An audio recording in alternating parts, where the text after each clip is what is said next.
Hello everyone, आज का topic है गुलाम वंश। और आज गुलाम वंश के बारे में चर्चा करूंगा। तो मोहम्मद गोरी की मृत्यु जो है 1206 में हो जाती है और मोहम्मद गोरी भारत में दो बड़े युद्ध लड़ा था।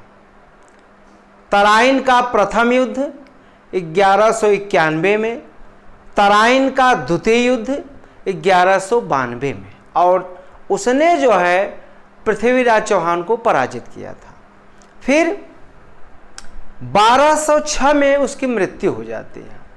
जब 1206 में उसकी मृत्यु हो जाती है तब जो है चार जो है छोटे छोटे गुलाम वंश में उसकी सल्तनत, जो उसकी सल्तनत थी मोहम्मद गोरी की, वह चार भागों में बंटती है। और गजनी में एलदौज,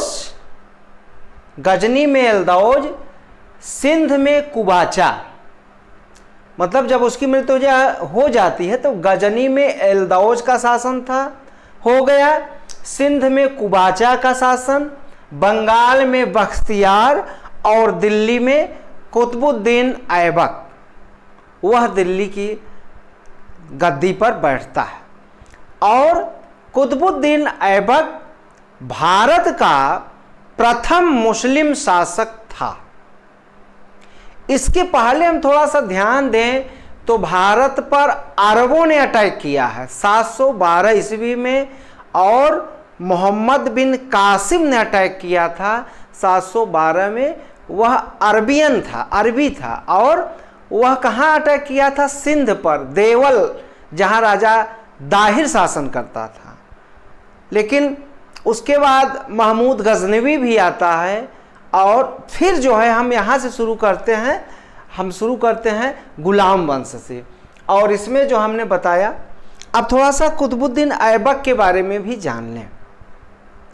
कुतुबुद्दीन ऐबक तुर्किस्तान का एक अच्छे घर का, संभ्रांत घर का रहने वाला था। लेकिन वह जो है पता न कैसे घर से बिछुड़ गया और उसको मोहम्मद गोरी ने खरीद लिया था। मोहम्मद गोरी ने कुतुबुद्दीन ऐबक को खरीदा था तो वह उसका दास हुआ। फिर जो है इल्तुतमिश कुतुबुद्दीन ऐबक का दास था और बलबन जो था वह इल्तुतमिश का दास था। इसीलिए इस वंश को गुलाम वंश कहा गया। हालांकि जब ये सुल्तान बनते हैं, ये शासक बनते हैं, तब ये स्वतंत्र थे, तब ये गुलाम नहीं थे। इसीलिए कुछ इतिहासकारों ने ये गुलाम वंश के नाम पर विरोध भी किया है। लेकिन चूंकि ये गुलाम रहे इसलिए इस वंश का नाम रख दिया गया गुलाम वंश।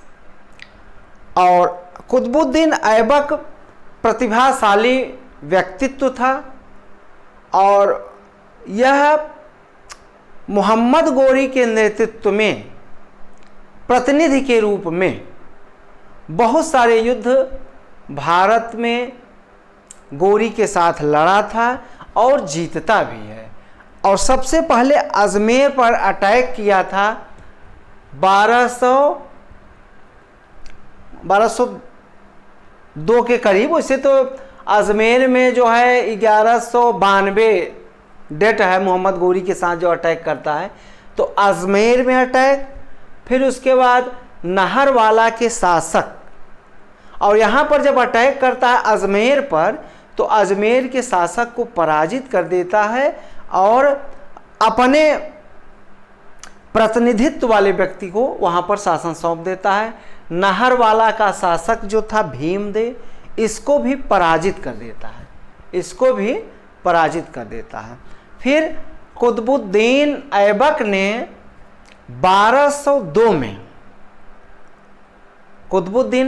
ने 1202 में बुंदेलखंड के शासक जो चंदेल वंश का राजा था परमर्दिन, परमर्दिन पर अटैक किया था, और परमर्दिन पर अटैक करके इसको भी जो है, इस साम्राज्य को भी कुतुबुद्दीन ऐबक ने ध्वस्त कर दिया। फिर उसके बाद कालिंजर पर उसने कालिंजर के किले को अपने ले लिया अपने अधिकार में। फिर बदायूं और फिर कालपी, इस पर भी जो है कुतुबुद्दीन ऐबक ने विजय प्राप्त कर ली थी। लेकिन जब 1206 में मोहम्मद गोरी पोलो खेल रहा था, और पोलो खेलते समय वह घोड़े से गिर जाता है और उसकी जो है मृत्यु हो जाती है। और जब उसकी मृत्यु हो जाती है तब उसको लाहौर में दफन कर दिया जाता है, लाहौर में दफन कर दिया जाता है। और 1206 में दिल्ली की गद्दी पर कुतुबुद्दीन ऐबक बैठता है। भारत का प्रथम मुस्लिम शासक था, और जब वह दिल्ली की गद्दी पर बैठता है तब गजनी में एल्दौज ने विद्रोह किया। गजनी में एल्दौज ने विद्रोह किया तो कुतुबुद्दीन ऐबक एल्दौज को पराजित किया। एल्दौज को पराजित करके उसकी पुत्री से अपनी शादी कर लेता है, अर्थात वैवाहिक संबंध स्थापित कर लेता है। फिर सिंध में कुबाचा को भी जो है पराजित किया, और पराजित करके फिर अपनी बहन की शादी जो है कुबाचा से कर दी, तो इससे भी अपना वैवाहिक संबंध स्थापित कर लिया। फिर बंगाल में बख्तियार, इनको भी पराजित किया, और बिहार में इख्तियारुद्दीन का शासन था। इख्तियारुद्दीन की मृत्यु के बाद बिहार में के भी जो शासक विद्रोह करते हैं तो उसको भी जो है कुतुबुद्दीन ऐबक ने दबाया था। और अपनी पुत्री की शादी इसने इल्तुतमिश से की, क्योंकि इल्तुतमिश भी जब कुतुबुद्दीन की मृत्यु हुई थी तो यह बदायूं का गवर्नर था। और 1206 में दिल्ली की गद्दी पर जब कुतुबुद्दीन ऐबक बैठता है तब अपनी पुत्री का विवाह किससे कर देता है? इल्तुतमिश से। इल्तुतमिश इसका गुलाम भी था।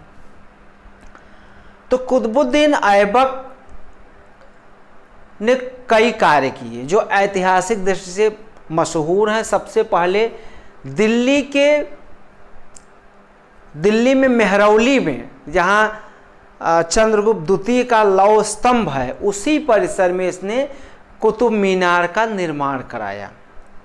इसने कुतुब मीनार का निर्माण शुरू किया, और कुतुब मीनार के निर्माण में कई दिल्ली सल्तनत के शासक कार्य करते हैं, जैसे इल्तुतमिश है, जैसे कुतुबुद्दीन ऐबक शुरू किया, फिर इल्तुतमिश, फिर जो है आराम शाह, उसके बाद फिरोज शाह तुगलक भी जो है कुतुब मीनार परिसर में उसके निर्माण में काम कराया था। 4-5 इसमें शासकों ने इसमें निर्माण कराया था। तो सबसे पहले कुतुब मीनार का निर्माण शुरू कराया कुतुबुद्दीन ऐबक ने, और उसके बाद उसने 2.5 दिन का झोपड़ा, यह अजमेर में है। यह कहाँ है? अजमेर में। और 2.5 दिन का झोपड़ा यह माना जाता है कि यह 2.5 दिन में बना था। और यह जो है, जब पृथ्वीराज चौहान को मोहम्मद गोरी ने पराजित किया था तो वहाँ पर अजमेर में एक संस्कृत विद्यालय था, और 1198 में जो संस्कृत की पाठशाला थी उसी को तोड़ करके ऊपर जो है उसको मेहराब बना करके उसको मस्जिद का रूप दे दिया गया, और उसको बनवाया किसने? कुतुबुद्दीन ऐबक ने। उसका क्या नाम है? 2.5 दिन का झोपड़ा। यह कहाँ पे है? अजमेर में। तो यह भी आप लोग ध्यान रखेंगे, कंपटीशन में यहाँ से सवाल पूछा जाता है। फिर हम देखेंगे कुव्वत उल इस्लाम मस्जिद। कुव्वत उल इस्लाम मस्जिद यह कहाँ है? कुतुब मीनार परिसर में है। इसको भी कुतुबुद्दीन ऐबक ने बनवाया था। कुतुबुद्दीन ऐबक के बारे में बताया जाता है कि वह एक महान सम्राट था, कुशल सेना नायक था और एक धर्मपरायण शासक था। एक धर्मपरायण शासक था और उसके समय में चाहे हिंदू ऊंचे कास्ट के, ऊंची जाति के हो या निम्न जाति के, सबको वो बराबर मानता था। ऐसा किताब में लिखा गया है, तब मैं आप लोगों को बता रहा हूं। तो यहां पर हम देखेंगे कि चूंकि वो धर्मपरायण था और लाखों का दान करता था, लाखों का दान करता था, इसीलिए उसका नाम जो है, एक उपाधि उसकी है लाख बख्श। उसकी उपाधि है लाख बख्श। तो यह भी आप लोग ध्यान रखेंगे, लाख बख्श। और कुतुबुद्दीन ऐबक की मृत्यु हो जाती है 1210 में।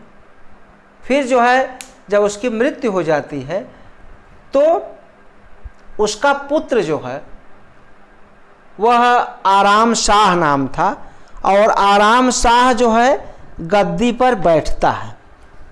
और जब वो गद्दी पर बैठता है तो यह भी जो है, चूंकि ये अयोग्य शासक था, इसलिए इसको दिल्ली की गद्दी से उतार दिया जाता है। एक बार आप लोग इसका स्क्रीनशॉट ले लें।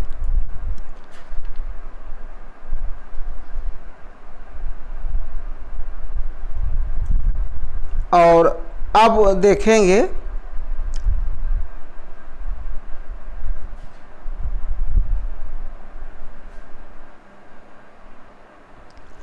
थोड़ा सा ध्यान दे लेंगे कि ये जो है, मैंने बताया कि पोलो खेलते समय मृत्यु किसकी हुई थी? कुतुबुद्दीन ऐबक की हुई थी। किसकी हुई थी? पोलो खेलते समय कुतुबुद्दीन ऐबक की मृत्यु हुई थी और उसको जो है लाहौर में दफन किया गया था। तो यह बात आप लोग ध्यान रखेंगे। फिर जो है उस आराम शाह उसका पुत्र था, उसको गद्दी पर बैठाया जाता है, लेकिन वह अयोग्य था। फिर जो है इल्तुतमिश को गद्दी पर बैठाया जाता है। अब कुतुबुद्दीन ऐबक के बारे में ताजुल नसीर के लेखक हसन निजामी नाम है, हसन निजामी। हसन निजामी ने उसके साम्राज्य के बारे में, उसकी विशेषता के बारे में उसने कहा है, हसन निजामी ने, कि कुतुबुद्दीन ऐबक के दरबार में या उसके शासन में भेड़ और भेड़िया एक घाट पानी पीते थे, एक घाट पानी पीते थे। और वहीं पर इतिहासकार लेन पूल ने कहा है कि कुतुबुद्दीन के शासनकाल में शेर और बकरी एक घाट पानी पीते थे। शेर और बकरी एक घाट पानी पीते थे। तो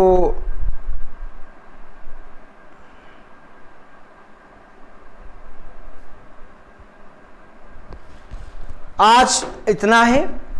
आप लोगों का बहुत बहुत धन्यवाद। वीडियो को लाइक, सब्सक्राइब एवं शेयर करें।